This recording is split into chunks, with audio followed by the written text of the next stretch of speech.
Hello students, last हमारा जो video था उसमें हमने डिस्कशन किया था about Gauss law and its application. ठीक है, तो Gauss law and its application मतलब चैप्टर शुरू किया था और हमने डिस्कस किया था इलेक्ट्रिक फ्लक्स के बारे में, है ना। और इलेक्ट्रिक फ्लक्स हमने तब निकाला था जब हमारा इलेक्ट्रिक फील्ड कैसा था, यूनिफॉर्म था। ठीक है, तो हमने कहा था कि जो फ्लक्स होता है that is the scalar product of vector field E and area vector A, दोनों का डॉट प्रोडक्ट होता है और दोनों के बीच अगर एंगल थीटा है तो उसको इस तरीके से खोलते हैं। तो ये सारा काम हम कर चुके थे और थीटा के ऊपर फाई की डिपेंडेंसी भी देख चुके थे, तो इसमें हम तीनों केस पढ़ चुके थे। ठीक है, आज हम इलेक्ट्रिक फ्लक्स के बारे में ही डिस्कस करेंगे, लेकिन for non uniform electric field, यानी कि जब इलेक्ट्रिक फील्ड नॉन यूनिफॉर्म हो और जो सरफेस है वो प्लेनर ना हो करके कैसी हो, बहुत बड़ी हो। समझ में आ रही है? फॉर लार्ज प्रोसेस, यानी कि सरफेस हमारी बहुत लार्ज हो तो वहाँ पे वो सरफेस प्लेनर नहीं रहेगी, नॉन यूनिफॉर्म रहेगी, फील्ड भी नॉन यूनिफॉर्म रहेगा। तो फील्ड फिर कैसे निकाला जाएगा ये हम देखेंगे। ठीक है, तो ये हमारा एक तरीके से इलेक्ट्रिक फ्लक्स का एक पार्ट पूरा हो गया। सेकेंड पार्ट देखें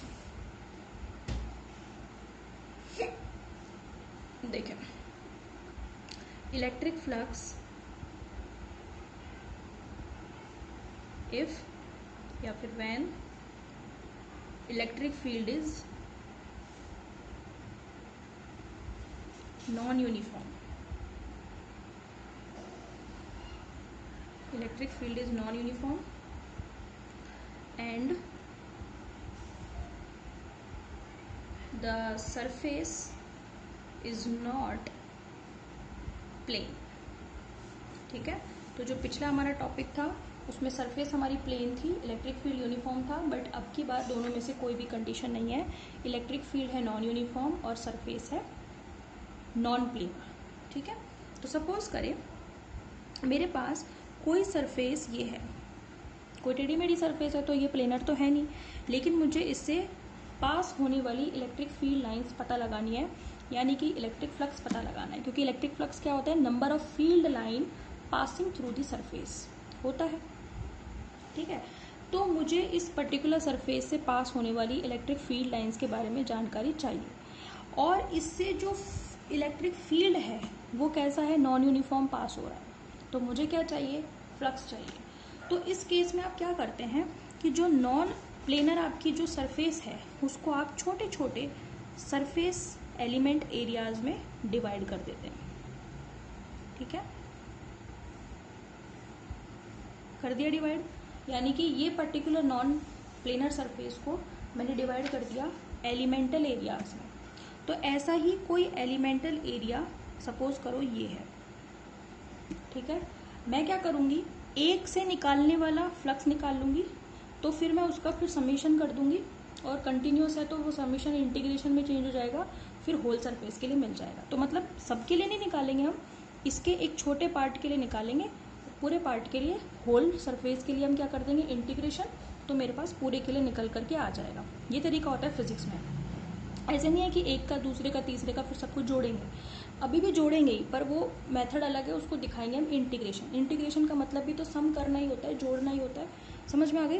तो इससे जो फील्ड पास हो रहा है, सपोज करें कि फील्ड हो रहा है आपके पास ई, और इसकी जो डायरेक्शन है, यानी कि ये जो इलेक्ट्रिक फील्ड है उसकी डायरेक्शन है इस साइड, और दोनों के बीच का एंगल कितना है, थीटा। समझ में आ गई? ये सरफेस है ना।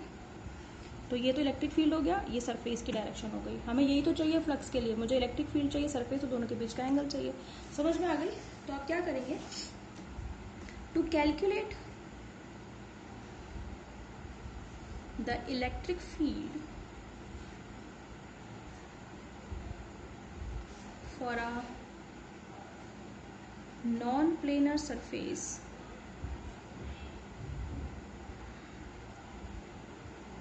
in non-uniform field,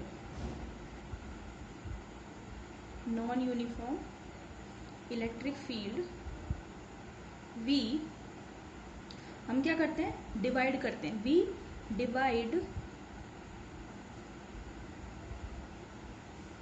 the surface into small and small element areas of delta S1, delta S2 dash dash dash delta Sn। समझ में आ गई? यानी कि सपोज करो ये पहला सरफेस एरिया है, इसका जो नाप है वो कितनी है, डेल्टा S1 पहले के लिए। डेल्टा किसको बता रहा है? डेल्टा केवल ये बता रहा है कि एलिमेंटल एरिया बहुत छोटा है, ठीक है, छोटा सा है, स्मॉल चेंज है, ठीक है। फिर ये दूसरे का, तीसरे का, इस तरीके से एनवे का कितना होगा, डेल्टा Sn। बात समझ में आ रही है? तो नॉन प्लेनर सरफेस से निकालने के लिए सरफेस को छोटे छोटे एलिमेंटल एरियाज में डिवाइड कर दिया, और एलिमेंटल एरियाज कितने हैं, स्मॉल एन है, ठीक है, ठीक है, ओके। हम यहाँ पे बताएंगे here delta S is very small,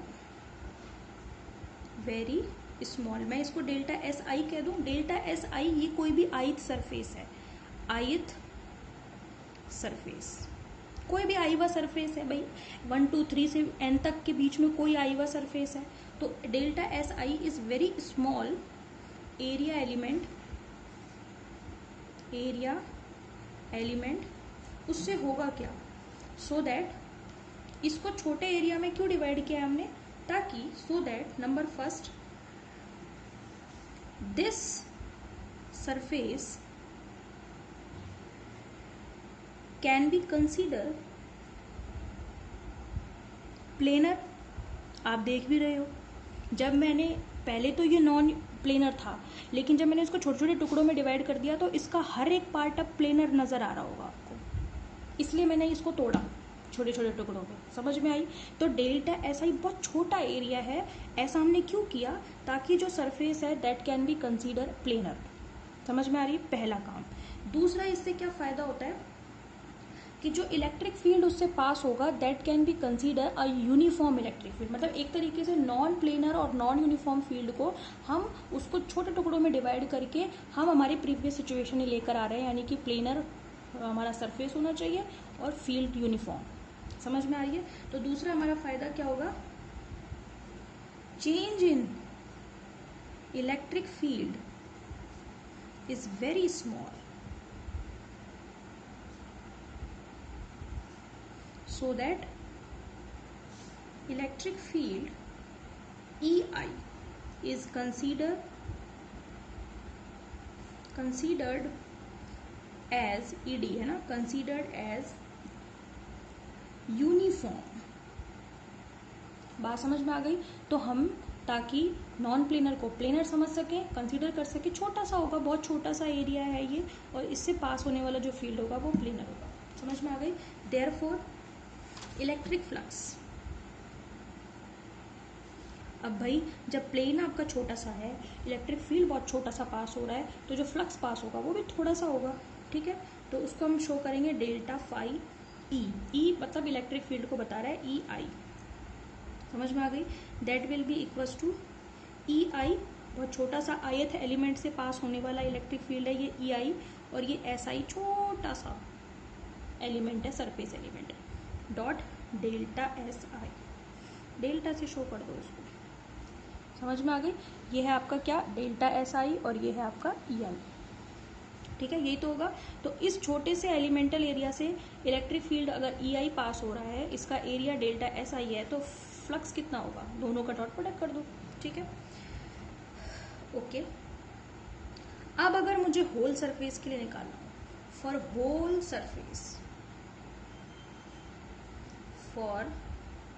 whole surface electric flux will be, क्या करोगे, समीशन लगा दोगे। तो ये जो डेल्टा फाई ई है, ये तो डेल्टा फाई EI था, वो फाई ई में कन्वर्ट हो जाएगा, और यहाँ पे आप समीशन लगा दोगे। बात समझ में आ रही है? यानी कि समीशन लगा दोगे मतलब सभी छोटे छोटे अलग अलग टुकड़ों के लिए जोड़ दोगे। समीशन का मतलब जोड़ना ही तो होता है, जोड़ दोगे तो आपको होल सरफेस के लिए पता चल जाएगा, ठीक है। तो ये हो गई मेरे पास इक्वेशन नंबर 2। अगर ये डेल्टा SI बहुत छोटा है, यानी कि क्या है, tends to 0, if delta SI tends to 0 then summation can be replace by integral. समझ में आ गई। तो आपका ये जो फाई ई है ना, अच्छा ये इंटीग्रल से हो जाएगा और जो डेल्टा है वो डी में कन्वर्ट हो जाएगा। समझ में आ गई। यानी कि अगर डेल्टा ऐसा ही बहुत छोटा है तो जो डेल्टा साइन है वो डी में कन्वर्ट हो जाएगा और जो समेशन है वो इंटीग्रेशन में। ठीक है, तो ये आपका क्या बन जाएगा, ई डॉट डी एस। बात समझ में आ गई, बात समझ में आई या नहीं आई? ठीक है, समझ में आई। तो हमने ith एलिमेंट के लिए निकाला और सभी के लिए उसका पहले समेशन कर दिया। फिर अगर समेशन बहुत ही ये डेल्टा ऐसा ही बहुत ही छोटा है तो समेशन रिप्लेस हो गया इंटीग्रेशन से और डेल्टा रिप्लेस हो गया डी से। समझ में आ गई। तो ये मेरे पास फॉर्मूला फाइंड आउट हो गया किसके लिए, ये आ गया equation number 3। This is for non planar surface, whole surface के लिए। ठीक है, तो ये जो सरफेस है ये है ओपन सरफेस को बता रहा है, बट अगर फ्लक्स आपके किसी क्लोज सरफेस से पास हो रहा है तो वहां आप इस ओपन इंटीग्रल की जगह पर क्लोज इंटीग्रल काम में लेते हो। तो आप क्या कंडीशन बताओगे कि when the surface is taken to be a close one, then जो ये इंटीग्रल है open that will transform into close integral. समझ में आ गई। देन देयरफॉर जो मेरा फाई है उसको मैं कैसे बताऊंगी, close integral E dot D S. Close integral किसको बताएगा, flux is passing through a close surface. ठीक है, तो आप क्या कहोगे, equation 4 represents the flux passing through the close surface. बात समझ में आई, समझ में आई बात। तो ये आपका इलेक्ट्रिक फ्लक्स यहाँ पर कंप्लीट हो जाता है। अब इसमें नोट क्या डालना है आपको कि जो इलेक्ट्रिक फ्लक्स होता है किसी भी सरफेस में अगर एंटर कर रहा हो तो उसको नेगेटिव लिया जाता है और अगर बाहर निकल रहा हो तो उसको पॉजिटिव लिया जाता है। तो ये ध्यान रखना, the flux, first point, the flux entering the surface is negative. ठीक है, number 2, the flux moving out the surface is positive. यानी कि किसी भी सरफेस से बाहर निकलने वाला पॉजिटिव और अंदर जाने वाला फ्लक्स कैसा होगा, नेगेटिव। ये ध्यान रखना। ठीक है, दूसरी बात, आपका होमवर्क क्या है, आपको ऐसा ही यूनिट या यूनिट, केवल आपको यूनिट बतानी है, यूनिट ऑफ इलेक्ट्रिक फ्लक्स। ये आपको फाइंड आउट करनी है कि क्या यूनिट होगी इसकी। नंबर 2 आपको फाइंड आउट करनी है डायमेंशन। ये आपका होमवर्क है कि इलेक्ट्रिक फ्लक्स की यूनिट और डायमेंशन क्या होगी, इसको निकालना आपका काम है। समझ में आ गई बात आपको? ठीक है, ओके। तो टिल देन हम क्या करते हैं, नेक्स्ट वीडियो में हम आगे के टॉपिक पे डिस्कस करेंगे और इसके कुछ न्यूमेरिकल देख लेंगे बीच में कि इलेक्ट्रिक फ्लक्स अगर किसी भी सरफेस का निकालना हो तो उसका न्यूमेरिकल क्या बनेगा। ठीक है, और फिर हम अपने आगे के टॉपिक कंटिन्यू करेंगे। ठीक है भाई, इसको आप करके रखना सारा पढ़ के और डायमेंशन और ये सब निकाल करके। ठीक है, ओके, थैंक यू।